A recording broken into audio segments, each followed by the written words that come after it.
Dans cette vidéo, nous allons parler de ce qu'on appelle le ciblage.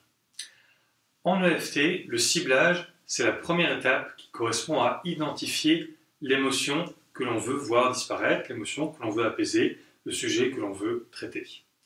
On a déjà un petit peu parlé de ça dans la première vidéo qui expliquait comment fonctionne l'EFT, mais aujourd'hui on va aller plus en profondeur, plus en détail. Le ciblage est une étape très importante pour deux raisons. La première raison, c'est que l'EFT fonctionne sur des émotions. L'EFT ne fonctionne pas sur des problèmes abstraits ou sur des choses d'autres choses. L'EFT fonctionne sur des émotions. Donc la première étape, ça correspond à trouver l'émotion.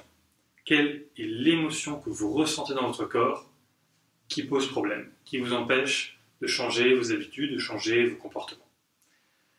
La deuxième raison, c'est que l'EFT fonctionne quand on est spécifique, quand on est précis. Et plus on est précis et spécifique, plus ça va être efficace. Si on tapote simplement en se disant je me sens mal, je suis malheureux, je préférerais être heureux, pas sûr qu'on obtienne un bon résultat. Par contre, si on tapote en se disant je suis insatisfait dans telle situation et je ressens cette insatisfaction comme une frustration à cet endroit-là dans mon corps, alors on est beaucoup plus précis et spécifique et l'EFT va pouvoir fonctionner et être efficace. Donc l'idée, c'est de cibler exactement la cible, donc l'émotion que vous voulez traiter. Alors comment on fait concrètement? Il y a plusieurs étapes. La première étape, c'est de trouver le déclencheur. C'est-à-dire d'identifier qu'est-ce qui déclenche le problème, qu'est-ce qui déclenche cette émotion. Alors prenons pour exemple aujourd'hui que vous travaillez directement sur le manque de cigarettes et que vous voulez vous libérer de ces sensations d'avoir besoin de fumer. Il y a certainement plusieurs déclencheurs et plusieurs émotions qui sont liées à ça, comme c'est expliqué dans le livre. Pour chacune d'entre elles, vous allez devoir faire un ciblage. Donc la première étape, c'est de trouver le déclencheur.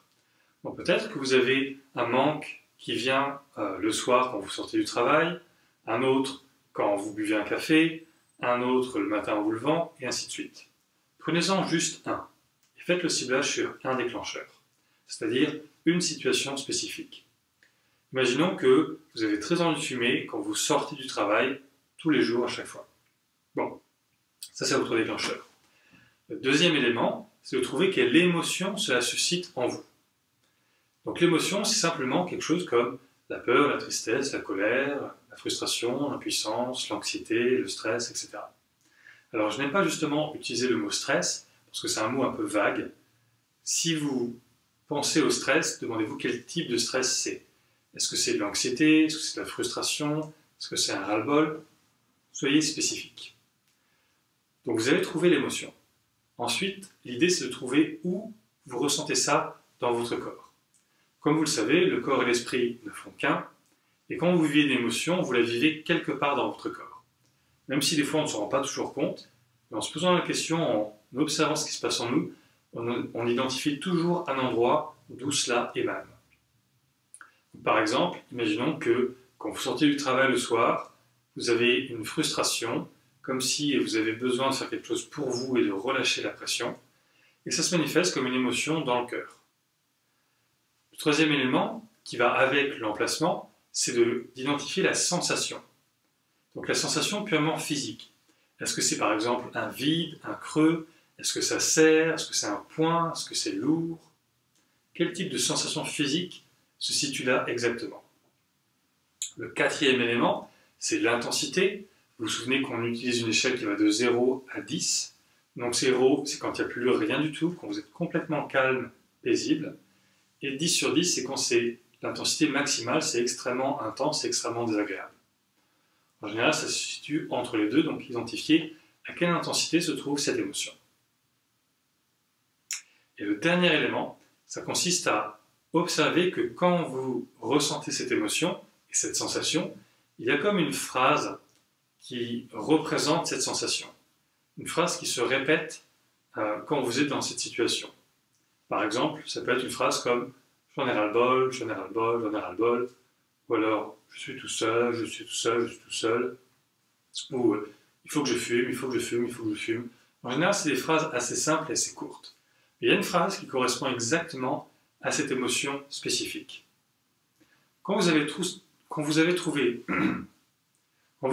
tous ces éléments, vous avez réalisé un ciblage. Vous avez le déclencheur, l'émotion, la sensation physique et son emplacement, l'intensité et la phrase. Et vous avez tous les éléments pour pratiquer une séance de EFT qui va être efficace.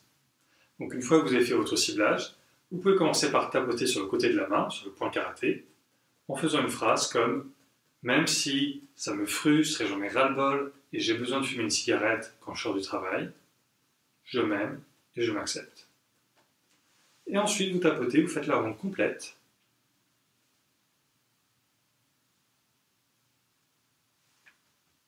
En restant concentré sur votre ressenti, sur cette émotion, cette frustration, ce ras-le-bol. Ce ras-le-bol, il faut que je fume une cigarette. Vous pouvez vous répéter les phrases. Vous pouvez vous répéter de quelle émotion il s'agit et de quelle phrase il s'agit.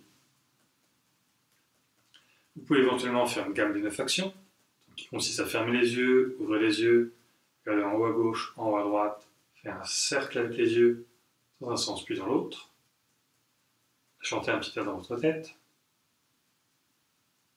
Compter de 1 à 10. À nouveau chantonner un petit air.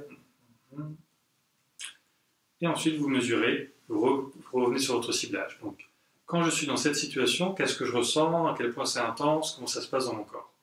Et vous remarquez ce qui a changé. Normalement, l'intensité baisse. Et vous continuez à faire des rondes jusqu'à ce que ça a baissé, jusqu'à ce que ça soit à 0. Vous n'arrêtez pas en chemin.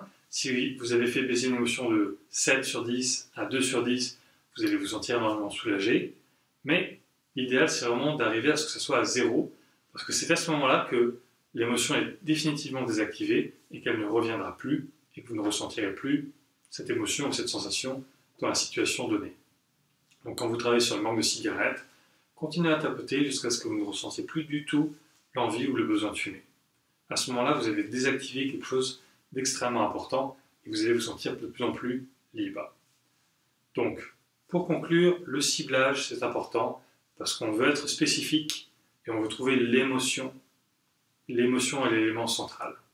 Quand vous avez l'émotion ou tous les autres éléments du ciblage, vous allez être hyper efficace. Bonne pratique et à bientôt pour la suite.